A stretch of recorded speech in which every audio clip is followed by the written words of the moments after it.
Hello, my name is Matthew Withycombe. I'm a physiotherapist at the Hallamshire Physiotherapy Clinic in Sheffield. I'm a keen cyclist and I've been bike fitting for many years. Today I would like to talk to you briefly about knee pain in cyclists, or the potential reasons for knee pain in cyclists. More often than not, is related to the saddle height. If the saddle is too high, often what we see is that the leg is too straight at the bottom of the pedal stroke, what we call the bottom dead centre. Now, we also find that the pelvis can rock too much to that side as well. It's often related to the fact that the hamstring length isn't there, so in order to get that extra length, the pelvis will tilt to that side. We often find that down at the foot or the ankle, that the foot can be too pointed as well, again, just to get that extra length. So what does this mean? Well, what it means sometimes is that the cyclist can get back of the knee pain. And this isn't often related to hamstring irritability, although that can occur. It can be related to sciatic nerve irritation. Now, the sciatic nerve comes from the lower back, through the buttocks and down the back of the leg. Sometimes the lower back, again because the pelvis is rocking, can be irritated, and this back pain can be referred into the back of the knee. So that's some of the reasons for that.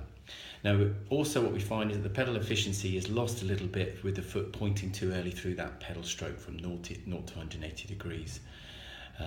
So the other reason is if the saddle is too low, and we more often get front of the knee pain, and this can often be due to the fact that there's too much load, too many forces going through the knee at certain parts of the pedal stroke, because the knee is too bent. So those big quadricep muscles, when they're pushing about sort of midway through the pedal stroke, if the knee is too flexed, there's a lot of pressure going through the kneecap. So that sometimes can cause an irritation at the back there. If we look higher at the hips, sometimes there's too acute an angle. Again, this can sometimes cause hip issues. Again, and look at the bottom at the ankle. The ankle again can be the heel can drop a little bit below the front of the foot, and again we're losing some of that pedal efficiency. If we look from if we are looking from that coronal side, the other things to consider, which I won't go into too much detail about, is that we look at where there's a little bony nodule below the kneecap called the tibial tuberosity. We look at that. We look at where that is relative to the pedal spindle and the foot joints, and again sometimes that needs to be altered.